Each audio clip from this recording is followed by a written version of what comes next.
Bonjour mes chers élèves, aujourd'hui on va voir une leçon sur les suffixes. Comme vous savez qu'à partir d'un mot de base, on peut former des mots dérivés, soit par ajout des préfixes ou des suffixes, ou bien les deux. Dans cette leçon, on va voir qu'est-ce que c'est que les suffixes. Voyons de près les exemples. Les deux lacs rappellent les pleurs des deux amants. Isli et Tisli se sont mis à pleurer. Alors là, il s'agit de la même famille. Pleurer, c'est le fait de verser des larmes. Alors, les pleurs, qu'est-ce que c'est comme classe grammaticale? C'est un nom masculin au pluriel. Et le deuxième mot, pleurer, sa classe grammaticale est un verbe à l'infinitif. D'accord? Là, on voit cette partie radicale pleure qui est ici et là. Et là, qu'est-ce qu'on a ajouté? On a ajouté ER. D'accord? Bien. La troisième phrase. Le jardinier va à la jardinerie pour acheter des outils du jardinage. Alors là, le jardinier va à la jardinerie pour acheter des outils du jardinage. Alors là, on remarque qu'il y a une partie commune qu'on appelle radicale ou bien base, jardin, qu'on le voit ici et là, et même dans le dernier mot. Alors, qu'est-ce qu'on a ajouté dans le premier mot? On a ajouté IER pour former le mot jardinier. Et qu'est-ce que c'est que le jardinier? C'est une personne qui fait le jardinage. Bien. Alors, va à la jardinerie. Qu'est-ce que c'est comme mot? C'est une place ou bien un endroit où on vend des produits et des plantes pour le jardinage. Et ce dernier mot, jardinage, qu'est-ce que c'est qu'on dit le jardinage? Alors, le jardinage, c'est l'action de jardiner. Alors, vous avez bien remarqué qu'il y a certaines lettres qui sont écrites en surbrillance. IE, ERI, H, ER. Ces petites lettres ont une nomination. On les appelle les suffixes. Alors, les suffixes, ce sont toujours des petites lettres qui se placent à la fin des mots après le radical et généralement, ils ont un sens. Alors, passons voir ce qu'on doit retenir.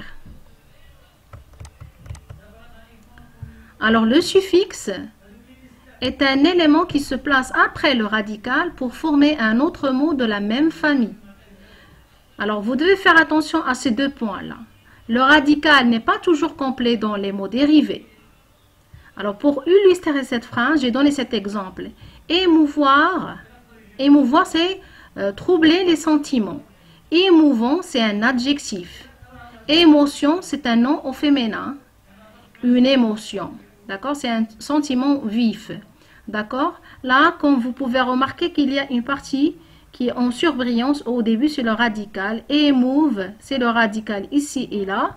Mais là, on a retenu que émou. C'est-à-dire, il y a certaines lettres qui sont disparues, c'est U et V. C'est pour cela qu'on a dit que le radical n'est pas toujours complet. Le cas ici, le radical n'est pas complet. D'accord? Bien. Et le deuxième point auquel vous devez faire attention, c'est parfois on ajoute quelques lettres entre le radical et le suffixe. Et je donnais l'exemple ici du mot lion. Et son petit, comment on l'appelle? On l'appelle lionceau. Et pourtant, dans les préfixes, dans les suffixes, pardon, on trouve que AU, EAU. On ne trouve pas CEAU.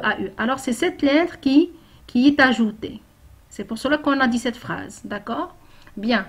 Alors, certains suffixes ont une signification. Le sens du suffixe aide à comprendre le sens du mot. Alors, j'ai cité les suffixes qui sont très utilisés. Alors, les suffixes pour former des verbes, on retrouve ER, IR, OIR et d'autres.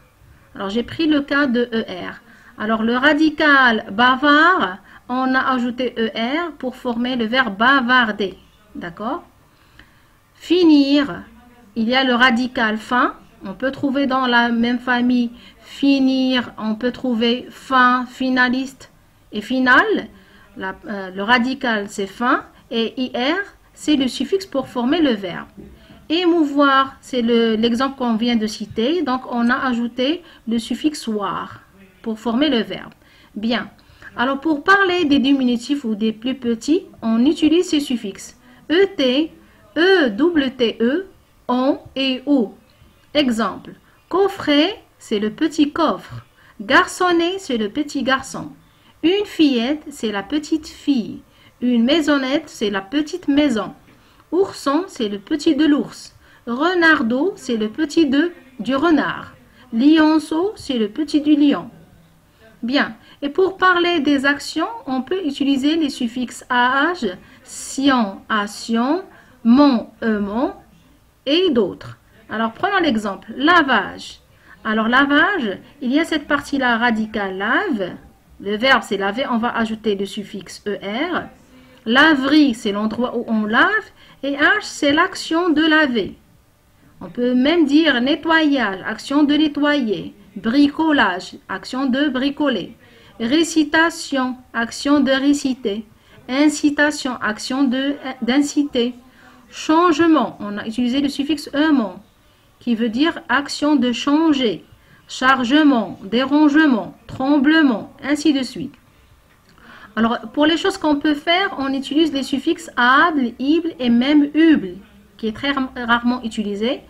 Alors, pour able, on retrouve dans le mot jetable, que l'on peut jeter, mangeable, qu'on peut manger, buvable, qu'on peut boire, ible, qui peut être lisible, qui peut être lu, nuisible, qui peut nuire, ainsi de suite. Pour les métiers, il y en a beaucoup de suffixes. Par exemple, il y a hier. Exemple, infirmier, infirmière, pâtissier, pâtissière. Heure et euse, chanteur, chanteuse, danseur, danseuse. Acteur, actrice, animateur, animatrice, navigateur, navigatrice. Is qui va avec les deux genres, féminin et masculin. Un journaliste, une journaliste. Un pompiste, une pompiste, etc. Il y a d'autres qu'on n'a pas écrits, par exemple, pour former des adverbes de manière. On utilise le suffixe ment, comme gentiment, méchamment, intelligemment. Il y a aussi le suffixe qui te permet d'indiquer la qualité ou bien le défaut, comme e, par exemple, la sagesse, la délicatesse, la richesse, ce sont des qualités. Par exemple, la faiblesse, c'est un défaut, d'accord? Et la liste est beaucoup plus longue. Donc je vous conseille vivement d'apprendre le maximum de ce suffixe. Ça va vous aider à enrichir votre vocabulaire et comprendre le sens des mots.